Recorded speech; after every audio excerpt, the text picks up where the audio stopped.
Don't touch me. দেখছো গলা অব্দি মদ গিলে সব ইংলিশ ঝাড়তে রে।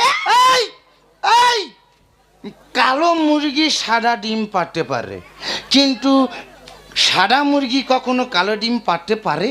পারে না।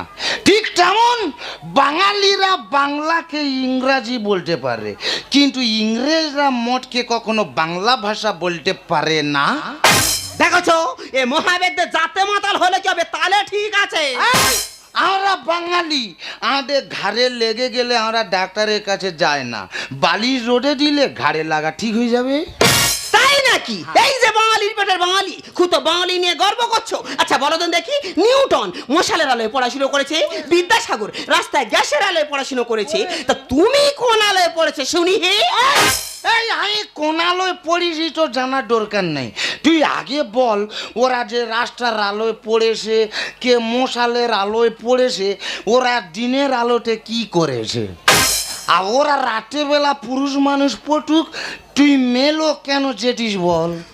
ও ভগবান, কত বড় বড় মুনিষীদের নিয়ে আমাকে সন্দেহ করছে। দেখো এই কারণে জীবনে কোনো রুইনি আর হলো না, আর কোনদিন হবেও না। এই তো কিছুদিন আগে এত মদ খাওয়া খেয়েছে, পুকুরে ডুবে মরে যাচ্ছিল, ডাক্তার বাঁচাতে পারেনি, বাঁচার আশা ছেড়ে গেছে। আমি বাবা মহাপ্রভুর কাছে আঁচলে পেতে জীবনে ভিক্ষা চাইলাম, আর বললাম বাবা এত বলে তো মদ খাওয়া ছাড়াতে পারি, যত খুশি খা, কোনদিন পুকুরে না পড়ে যেন হাতে পায়ে আঁচলে বাড়ি চলে আসে।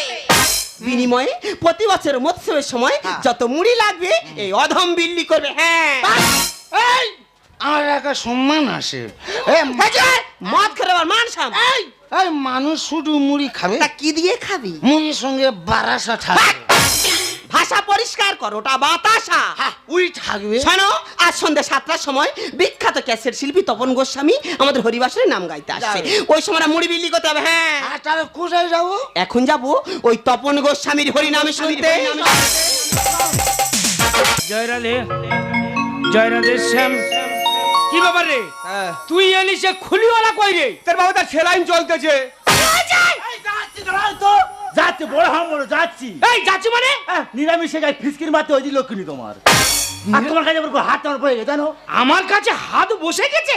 যাবে না? আমি জানি প্রদীপালে গায়ে কি নাম কি যশ, আর তুমি গান করো অসুর অসুর অসুর।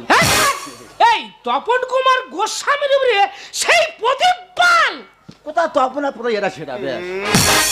জয় রাধে শ্যাম। এই মহতি হরিবাসীর আমি কীর্তন গান করতে এসেছি, তবে কীর্তন গান পরিবেশন করতে গিয়ে যদি কোনো ভুল টুল হয়ে থাকে, এখানে আমার ভক্তিমতী মায়েরা এবং আমার পিতৃতুল্য বাবারা আছে,